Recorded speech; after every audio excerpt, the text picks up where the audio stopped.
In this module, we're going to turn our attention to the execution of the negative project in the first meditations and the tentative steps towards the execution of the positive project in the second meditation. So recall the negative project is the argument for external world skepticism, the destruction of his form of belief edifice. Descartes is going to execute this project by starting off at the very beginning of that first meditation by articulating a theory of epistemic merit, a theory of assent. What is it about a judgment that makes it worthy of assent? What is it about a belief that makes it justified, that makes it trustworthy, that makes it epistemically meritorious? The absence of those properties will then make a belief lack merit, be unjustified. Once we have that principle of justification in place, then Descartes is going to take advantage of the structure of his knowledge edifice, the foundational nature of his knowledge edifice, and argue that those very foundational experiential beliefs don't satisfy this principle of justification, and hence they aren't knowledge, and nothing that's inferred from them, i.e. the rest of his knowledge edifice, is epistemically meritorious or justified as a result. The first argument that he's going to give us in a series of 3 arguments, each one more comprehensive and powerful, is the argument from illusion. Once he gives us the argument from illusion, he'll find inadequacies in it as an argument for complete external world skepticism. And he'll offer up a different argument, the dreaming argument.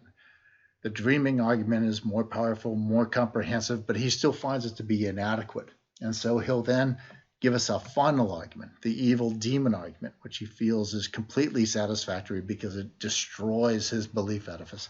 It undermines all of his experiential foundational beliefs in a single swipe, rendering his entire edifice bereft of justification.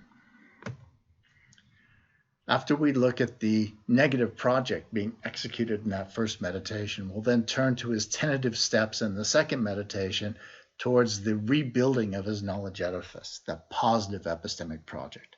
We'll start with that first judgment, that first belief that he thinks satisfies his theory of justification, the belief that's famously expressed in Latin as cogito ergo sum, I think, therefore I am. Then we'll turn to the basic inferences that he tentatively thinks he can establish about the nature of himself, i.e. that he is a mental thing, a thinking substance. And finally, we'll look at the initial tentative claims he makes about what he can know about the external world as he leaves that skeptical worldview and enters into this positive project.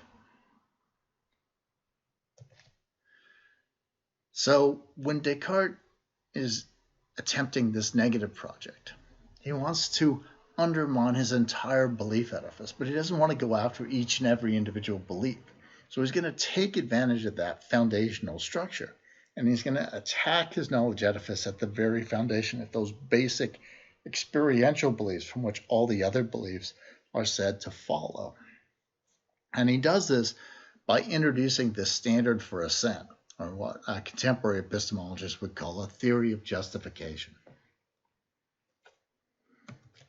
So in paragraph 2 of that first meditation, Descartes articulates this theory of justification, this principle of assent. He tells us, I ought to withhold my assent just as carefully from what is not obviously certain and indubitable as from what is obviously false.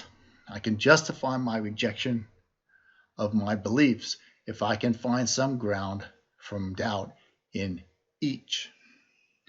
Now, when we think about that quotation is really a very stringent theory. What beliefs have epistemic merit? What beliefs are justified? What judgments can I assent to? Only those judgments, only those beliefs that are certain and indubitable, completely free from doubt. There is no possibility that they could be wrong. And this is a very strong principle, as we'll see when we turn to our skeptical arguments. So this first argument, the argument from illusion, is an argument that has its origins in antiquity. It's a skeptical argument that has been offered by philosophers for a very long time prior to Descartes. Descartes' version given to us in paragraph 3 goes as follows. All that I have up to this moment accepted as possessed of the highest truth and certainty, I received either from or through the senses. I observed, however, that these sometimes misled us, and it is part of prudence not to place absolute confidence in that by which we have even once been deceived. So again, we have this very powerful principle at work here, and Descartes uses that principle to attack those very foundational, basic experiential beliefs by arguing that, look, my experiences sometimes seem to deceive me. They sometimes seem to be illusory or misleading. And insofar as my beliefs are deceiving, illusory, or misleading, I should reject them. So Descartes points to the sorts of illusions that we see here. Experiences that mislead us about their causes, that misrepresent the external world. And he argues that since there are experiences that do this, we should reject all our beliefs about the external world based on our experiences, because sometimes our experiences mislead. Now, to give you an idea of just how easy it is to make this kind of argument, I'm going to go off lecture here and play you a video about auditory illusions as opposed to the sort of standard visual illusions that I just showed you. Many of us have become quick to catch illusions that trick our eyes, but how often do you consider illusions of the ear? Are you really able to trust your ears and the things they hear? For example, listen to Greg speaking. Bar, bar, bar, bar, bar, bar. What do you hear? If you heard bar, bar, bar, you'd be right. But how about now? Bar, bar, bar, bar, bar, bar. Chances are you heard far, far, far this time with an F, except you didn't. In fact, the audio didn't even change between the two videos. Bar, bar, bar. Strange as it may seem, what you hear depends on which video you're looking at. Go ahead, take turns watching each video and see how the sound morphs. Bar, bar, bar. This is a perfect example of something called the McGurk effect, which shows how our visuals can alter what we believe we're hearing. Now I want you to count how many times you see a circle flash on screen. Let's do that one more time. Did you see it flash twice? Many people do, yet without the sound, it becomes clear that the circle is only flashing once. In this case, the sound has altered your perceived vision. The next one works best with other people around. I'll play two tones and you tell me if they're ascending or descending. In other words, are the notes played from low to high or high to low? Listen to this. Which was it? How about this one? Write down what you heard for each number and let us know in the comments. Chances are, if you compare with enough people, you'll all have different answers. Surprising? Try some more. And this one. How is it possible that you're hearing something different from others? It's an auditory illusion called the tritone paradox. It's created in such a way that the tones contain both a higher and lower frequency in them, but our brains have a preference of which to listen to. Diana Deutsch, the creator of this illusion, found that your geography and language from infancy all play a role in deciding this preference. Finally, listen to this audio clip of a gradually climbing tune.